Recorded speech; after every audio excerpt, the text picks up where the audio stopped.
আমাদের মধ্যে এরকম অনেক মানুষ আছেন যারা ভাবেন যে আমি তো সব সময় সবার সাথে ভালো ব্যবহার করি, অন্যকে সাহায্য করি, কিন্তু তাও কেন লোকেরা আমার সাথে খারাপ ব্যবহার করে, অপমান করে, ছোট করে, আমার যোগ্য সম্মানটুকু পর্যন্ত দেয় না। আমি সব সময় লোকের ভালো চাই, কিন্তু তাও কেন অন্যরা আমার মনে কষ্ট দেয়।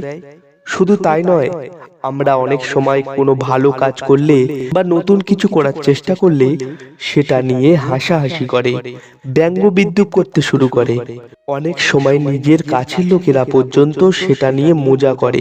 কেন কেন আমাদের সাথে এরকম হয়? এই প্রশ্নগুলো আমাদের সবার মধ্যেই কখনো না কখনো আসে। এরকমটা কেন হয় তার উত্তর আজ আপনারা এই ভিডিওতে পাবেন, এবং এরকম সময় কি করা উচিত সেটাও জানতে পারবেন। স্বামী বিবেকানন্দ এই বিষয়ে কি বলেছেন এবং ভগবদ গীতায় ভগবান শ্রীকৃষ্ণ এই বিষয়ে কি বলেছেন সেটাও আজ এই ভিডিওর মাধ্যমে জানতে পারবেন।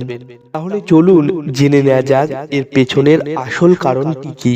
বন্ধুরা, এই সম্পূর্ণ বিষয়টি জানবো একটি সুন্দর গল্পের মাধ্যমে। একদা এক কাঠুরে ছিল। সে অত্যন্ত গরিব ছিল। সে একদিন জঙ্গলের ভেতর নিরাশ হয়ে ভাবছিল যে তার জীবন কত কষ্টকর। তাই সে তার জীবন থেকে নিরাশ হয়ে গিয়েছিল। সে একটা কথা ভেবে দুঃখ প্রকাশ করত যে সে লোকের সাথে যতই ভালো ব্যবহার করুক না কেন, যতই লোকের উপকার করুক না কেন, যতই সৎভাবে কাজ করুক, তাও লোকেরা তাকে নিয়ে মজাই করত। শুধু তার মনে দুঃখ দিত, তার কাজের যোগ্য সম্মানটুকু কেউ দিত না। এবং কেন লোকেরা তার সাথে এরকম করে এটা ভেবেই সে দুঃখে হতাশ হয়ে পড়েছিল। সে ভাবছিল যে অপমান সহ্য করার জন্যই কি আমার জন্ম হয়েছে। ঠিক এরকম সময় এক সাধু তার কাছে আসে এবং সেই কাঠুরের দুঃখের কাহিনী শোনে। এই কাঠুরে সেই সাধুকে জিজ্ঞাসা করে, কেন লোকেরা আমার কর্মের যোগ্য সম্মান আমাকে দেয় না? আমি সবার ভালো করলেও কেন সবাই আমায় দুঃখ দেয়? কেন আমার সাথে শুধু বাজে ব্যবহার করে? কাঠুরের সকল কথা শুনে সেই সাধু তার হাতে একটি আংটি দেয়। সেই আংটিতে একটি সুন্দর ও উজ্জ্বল পাথর লাগানো ছিল। সাধু তার হাতে আংটিটি দিয়ে বলে, তুমি বাজারে যাও এবং এই আংটিটির মূল্য কত সেটা জানার চেষ্টা করো, কিন্তু মনে থাকে যেন তোমাকে শুধু মূল্য কত সেটা জানতে হবে। ভুল করেও কোথাও এটাকে বেচে দেবে না। এরকম ভাবেই তুমি তোমার প্রশ্নের উত্তর পাবে, এবং তোমার যখন এটার মূল্য জানা হয়ে যাবে তখন তুমি আবার এটাকে আমাকে ফেরত দেবে। এই কাঠুরে ভাবতে লাগলো, সব প্রশ্নের উত্তর কি করে এই আংটির মধ্যে পাবো? কিন্তু সে সাধুর কথা পালন করে। প্রথমে সে বাজারে গিয়ে এক দোকানদারের কাছে গিয়ে আংটিটির মূল্য কত সেটা জানতে চাইল। সেই দোকানদার সব শুনে বলল, আংটিটি খুবই চমৎকার, আমি তোমাকে এর জন্য 1000 টাকা দেব। সেই কাঠুরে সেখান থেকে চলে গেল। তারপর সে এক মজদুরের কাছে গিয়ে আংটিটির মূল্য জানতে চাইল। মজদুর তখন বলল, আংটিটি সত্যই খুব সুন্দর, কিন্তু আমি কোনো মূল্যেই আংটিটি কিনতে পারবো না, কারণ এটা শুধু দেখতেই সুন্দর, কিন্তু এটা কোনো কাজের না। একথা শুনে কাঠুরে অবাক হলো এবং সে সেখান থেকে চলে গেল। তারপর সে এক ব্যবসায়ীর কাছে গিয়ে জিজ্ঞাসা করলো, এর মূল্য কত? ব্যবসায়ী বলল, এর জন্য আমি তোমাকে 10,000 টাকা দিতে পারি। কিন্তু তখন সেই কাঠুরে তার প্রশ্নের উত্তর পেল না।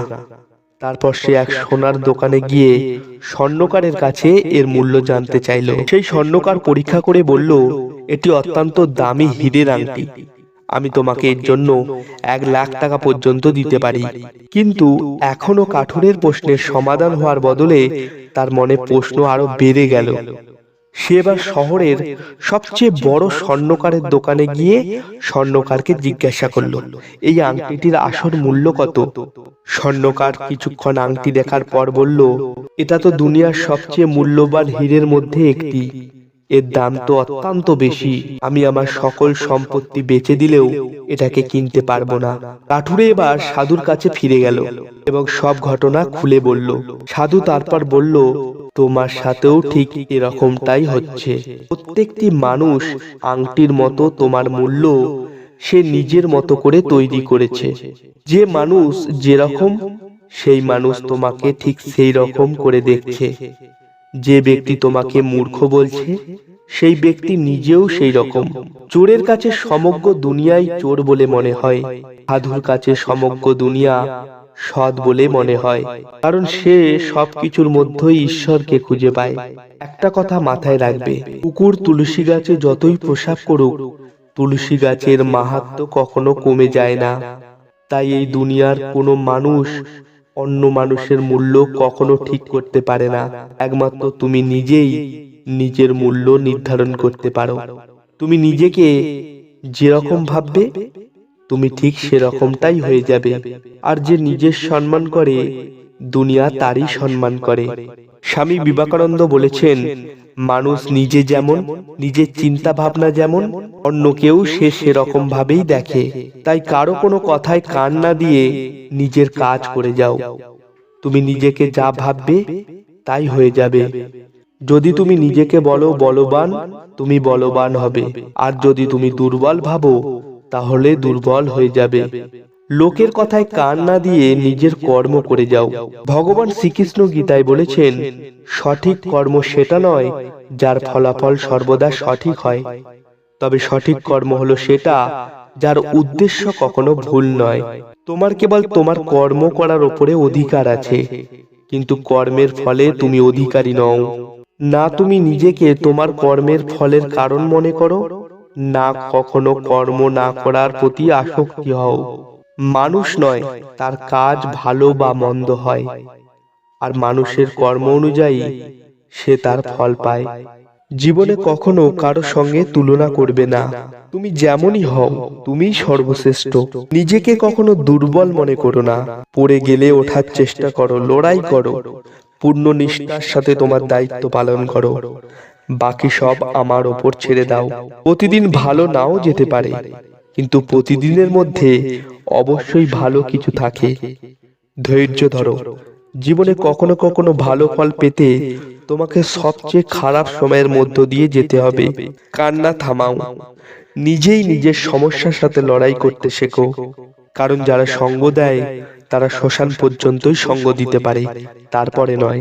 তুমি যদি জীবনে খুশি হতে চাও, তবে তোমার কি আছে তার দিকে বেশি মনোযোগ দাও, অন্যদের কি আছে সেই দিকে নয়। তোমাদের সমস্ত কষ্ট সেই দিন শেষ হবে যখন তোমরা বিশ্বাস করবে যে তোমাদের সমস্ত কাজ ভগবানের ইচ্ছায় হয়।